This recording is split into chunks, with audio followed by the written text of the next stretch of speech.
Selamat malam. Pada malam hari ini kita akan berdiskusi tentang biaya standar, ya. Adapun penyampaian topik tentang biaya standar ini akan disampaikan melalui pemaparan melalui dua PowerPoint yang berbeda. Oke.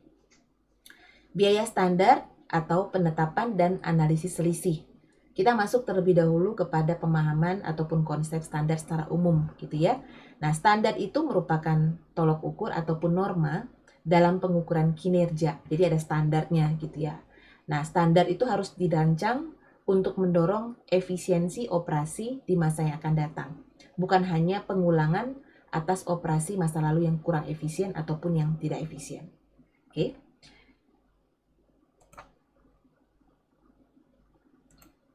Baik, kita masuk kepada definisi dari biaya standar. Biaya standar itu pada definisi yang disampaikan di sini adalah biaya yang telah ditentukan sebelumnya untuk memproduksi satu unit produk tertentu atau sejumlah produk tertentu selama suatu periode. Oke ya. Nah, biaya standar merupakan biaya yang direncanakan. Namanya standar, berarti itu sudah direncanakan untuk memproduksi satu unit produk. Oke, dalam kondisi operasi sekarang atau yang diantisipasi berdasarkan Carter ataupun USTRI tahun 2005. Ya. Kegunaan biaya standar itu antara lain ada 5 poin, ya. Yang pertama untuk menetapkan anggaran. Jadi biaya standar itu adalah biaya yang digunakan dalam penetapan suatu anggaran. Yang kedua, biaya standar itu juga digunakan untuk pengendalian biaya dengan cara memotivasi karyawan dan mengukur efisiensi operasi. Jadi pengukuran kinerja karyawan juga bisa ditetapkan dari biaya standar. Yang ketiga, kegunaannya adalah menyederhanakan prosedur perhitungan biaya dan mempercepat laporan biaya. Yang keempat, membebankan biaya kepersediaan bahan baku, barang dalam proses, dan barang jadi. Yang kelima, kegunaannya adalah untuk menetapkan tawaran kontrak dan harga jual. Oke ya, jadi 5 ini merupakan informasi tentang kegunaan biaya standar berdasarkan Carter ataupun USTRI. Penetapan biaya standar sendiri itu menyangkut biaya produksi. Yang kita tahu selama ini adalah biaya produksi itu meliputi biaya bahan baku langsung, tenaga kerja langsung, dan biaya overhead pabrik. Sehingga jelas bahwa standar biaya produksi udah pasti meliputi standar ketiga biaya yang barusan saya sebutkan tadi, ya. Oke. Nah, kita masuk kepada standar biaya bahan baku langsung. Nah, di sini standar biaya bahan baku, ya, adalah biaya bahan baku yang seharusnya dikeluarkan dalam pengolahan satu unit produk. Dalam menetapkan standar biaya bahan baku untuk mengolah satu unit produk, ternyata itu meliputi dua faktor. Yang pertama, standar harga dan standar kuantitas. Sehingga standar biaya bahan baku itu merupakan hasil perkalian daripada kuantitas standar bahan baku dan juga harga standar bahan baku yang dihasilkan. Lalu kita masuk kepada standar biaya tenaga kerja langsung, ya.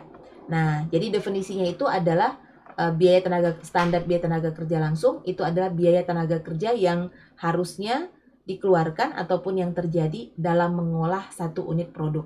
Jadi biaya tenaga kerja langsung yang harusnya dikeluarkan untuk menghasilkan satu unit produk, ya, satu unit produk atau satu unit barang jadi. Dalam menentukan standar biaya tenaga kerja langsung untuk mengolah satu unit produk itu meliputi dua faktor, yaitu adanya standar tarif upah langsung dan adanya standar waktu ataupun jam kerja langsung seperti yang ada di slide ini, ya. Sehingga standar biaya tenaga kerja langsung itu merupakan perkalian dari jam tenaga kerja langsung standar dikalikan dengan tarif upah standar. Oke. Masuk kepada definisi daripada standar biaya overhead pabrik. Jadi standar biaya overhead pabrik itu adalah biaya overhead yang seharusnya terjadi, ya. Standar tuh seharusnya terjadi di dalam mengolah satu satuan produk. Jadi standar itu seharusnya terjadi, tetapi juga nanti harus di-compare dengan aktual yang terjadinya seperti apa. Gitu ya. Ibu mulai memperkenalkan jika yang terjadi itu atau aktualnya tidak sesuai dengan standar, maka itulah yang disebut dengan adanya nanti analisis selisih ataupun variance, ya. kembali kepada standar biaya overhead pabrik, adapun langkah dalam menetapkan biaya overhead pabrik itu ada 3. Yang pertama itu penentuan anggaran biaya overhead pabrik, lalu yang kedua menetapkan dasar pembebanan tingkat kapasitas, dan yang ketiga perhitungan tarif standar biaya overhead pabrik. Gitu ya. Nah, kita masuk kepada definisi analisis selisih biaya standar.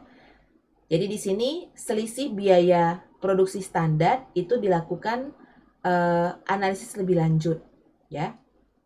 Perlu dilakukan analisis lebih lanjut berdasarkan unsur-unsur biaya produksi. Yang pertama, ada analisis selisih biaya bahan baku. Jadi artinya antara yang keluar, biaya yang keluar ataupun biaya aktual itu tidak sesuai dengan biaya standar gitu loh. Sehingga harus dihitung selisihnya. Nah, jadi analisis selisih itu juga terbagi atas 3.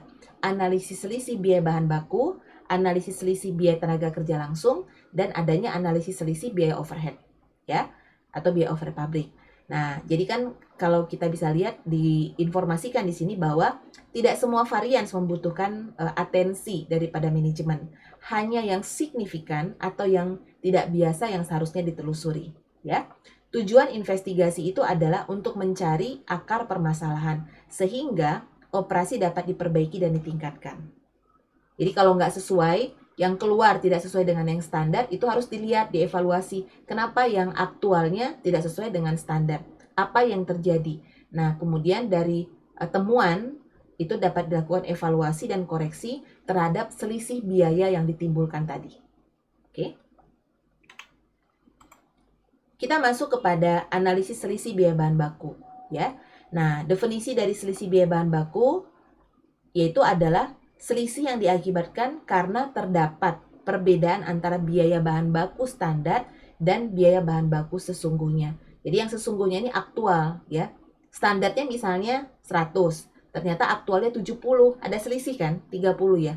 Nah, jadi selisih 30 ini disebabkan karena apa? Dah. Nah, sekarang selisih biaya bahan baku itu terdiri dari adanya selisih harga bahan baku di sini, ya. Nah, selisih harga bahan baku itu adalah selisih harga standar dikurangi dengan harga aktual kali kuantitas aktual. Atau selisih harga bahan baku itu adalah selisih harga standar dan aktual, ya, atau harga standar dikurangi dengan harga aktual dikalikan dengan kuantitas aktual dari bahan baku tersebut. Sementara selisih kuantitas bahan baku yaitu adalah kuantitas bahan baku standar dikurangi dengan kuantitas bahan baku aktual dikalikan dengan harga standar.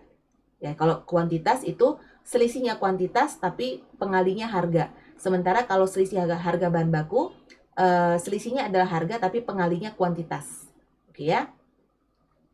Nah, ini rumusnya dihafal aja. Nah, kemudian kalau kita lihat kepada selisih biaya tenaga kerja langsung, ini adalah selisih biaya yang diakibatkan karena adanya perbedaan antara biaya tenaga kerja langsung standar dengan biaya tenaga kerja langsung yang sesungguhnya. Ingat tadi ya, kalau ada varian berarti itu adanya selisih antara yang standar dengan yang sesungguhnya, itu aja. Nah, jadi selisih biaya tenaga kerja langsung ini terdiri dari adanya selisih tarif upah langsung, ya. Selisih tarif upah langsung itu adalah tarif standar dikurangi dengan tarif aktual atau yang sesungguhnya dikalikan dengan jam kerja aktual. Jadi kalau yang dikatakan tarif upah langsung, ya, maka yang berselisih itu adalah tarifnya. Nah, lalu kita masuk kepada poin B, yaitu selisih jam kerja langsung ataupun sering disebut dengan efisiensi upah langsung. Nah, selisih efisiensi upah langsung itu adalah jam kerja standar dikurang jam kerja aktual dikalikan dengan tarif standar. Oke, masuk kepada analisis selisih biaya overhead pabrik. Nah, dalam menghitung analisis selisih biaya overhead pabrik ini ada 3 metode. Yang pertama, metode analisis 2 selisih, ya toh? Dan yang kedua, metode analisis 3 selisih, dan yang ketiga adalah metode analisis 4 selisih. Kita kembali kepada metode analisis 2 selisih. Nah, untuk metode analisis 2 selisih, untuk menghitung analisis selisih biaya overhead pabrik, itu metode analisis 2 selisih ini terdiri dari adanya selisih terkendali ataupun controllable variance, dan yang kedua adalah selisih volume atau volume variance. Jadi ada 2 ya, selisih terkendali dan selisih volume untuk metode analisis 2 selisih.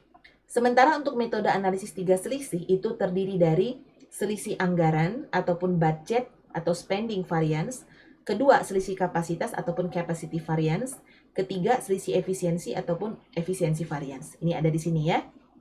Nah, bedanya dengan metode analisis 4 selisih, pada metode analisis 3 selisih, selisih efisiensi itu hanya satu variabel. Sementara untuk metode analisis 4 selisih di sini, selisih efisiensi terbagi atas 2. Bisa kita lihat pada poin ketiga di sini, yaitu adalah terdiri atas selisih efisiensi variabel dan selisih efisiensi tetap.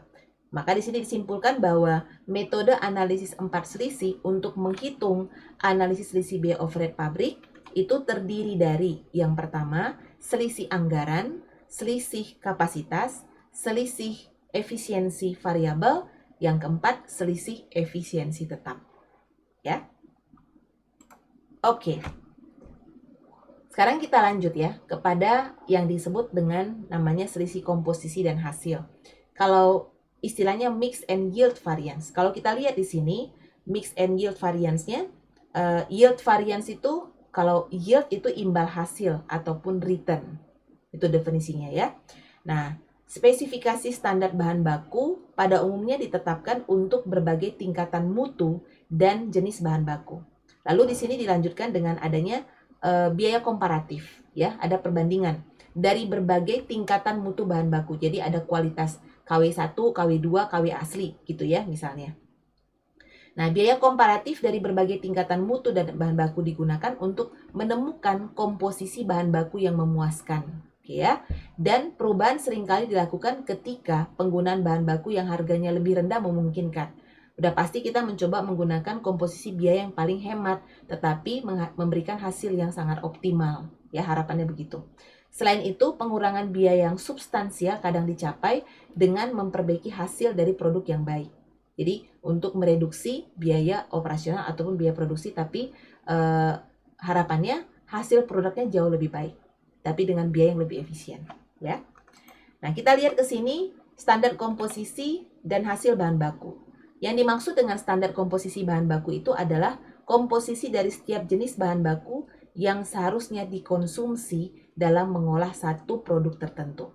Sementara kalau definisi daripada standar hasil bahan baku itu adalah standar hasil, berarti itu adalah hasil yang seharusnya diperoleh dari pengolahan bahan baku tersebut.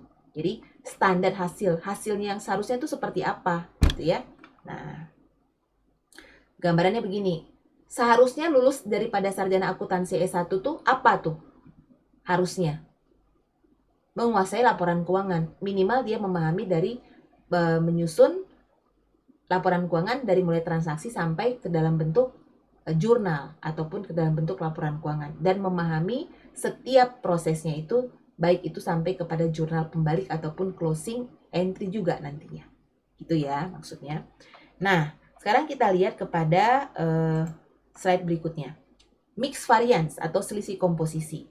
Jadi kalau dikatakan mix variance itu adalah hasil dari mencampurkan bahan baku standar dengan rasio yang berbeda dari spesifikasi bahan baku standar. Ya. Nah, pada industri tertentu kadangkala menemukan bahwa lebih ekonomis untuk menggunakan kombinasi bahan baku dasar yang berbeda dan tetap menghasilkan produk yang sempurna. Perubahan dalam campuran ini mungkin mengurangi biaya dan memperbaiki laba. Oke. Nah, sehingga rumus ataupun formula untuk menghitung selisih komposisi itu adalah komposisi aktual ya, atau komposisi yang terjadi dikurangi dengan komposisi standar dikalikan dengan harga standar per kilogram. Oke. Sementara itu selisih hasil ataupun yield variance didefinisikan sebagai jumlah produk yang diproduksi dari sejumlah tertentu bahan baku, ya. Jadi varians hasil ini adalah akibat untuk memperoleh suatu hasil yang berbeda dari apa yang diperkirakan dari input aktual. Nah, jadi selisih hasil bahan baku itu adalah selisih yang timbul karena perbedaan antara hasil dari bahan baku yang seharusnya dengan hasil dari bahan baku yang sesungguhnya, ya. Nah, selisih dari hasil yang seharusnya dengan hasil yang aktual dikalikan dengan biaya bahan baku standar per unit itu menjadi formula untuk menghitung selisih hasil bahan baku. ya. Nah, oke. Sekarang kita lihat kepada selisih hasil biaya upah langsung dan biaya overhead pabrik, ya. Nah, kalau selisih hasil biaya upah langsung itu adalah selisih yang timbul karena perbedaan antara hasil dari jam tenaga kerja langsung yang seharusnya dengan hasil jam tenaga kerja langsung yang sesungguhnya. Jam tenaga kerja langsung yang seharusnya dengan jam tenaga kerja langsung yang sesungguhnya. Jadi yang seharusnya kan yang standar gitu ya. Nah, rumusnya hasil yang seharusnya dikurangi dengan hasil aktual dikali tarif upah standar per unit. Kita masuk kepada yang terakhir, yaitu adalah selisih hasil BOP atau biaya overhead pabrik. Itu adalah timbul disebabkan karena perbedaan antara hasil dari jam tenaga kerja langsung yang seharusnya dengan hasil dari jam tenaga kerja langsung yang sesungguhnya. Karena biaya factory overhead dibebankan atas jam tenaga kerja langsung sesungguhnya. Maka rumusnya hasil yang seharusnya dikurangi dengan hasil yang aktual itu dikalikan dengan tarif biaya overhead pabrik yang standar per unit. Gitu ya, teman-teman ya. Nah, jadi ini adalah definisi yang bisa mungkin bisa diulang-ulang kembali membacanya atau mungkin langsung dari PowerPoint-nya Ibu persilahkan. Kalau misalnya lebih bisa diterima dengan dari penjelasan dari YouTube ini, ya ini mungkin bisa dilanjutkan. Harapan saya dilanjutkan dengan membacakan modul ataupun membaca textbook yang berkaitan dengan topik tentang biaya standar. Ya.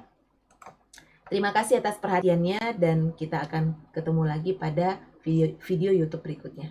Selamat malam.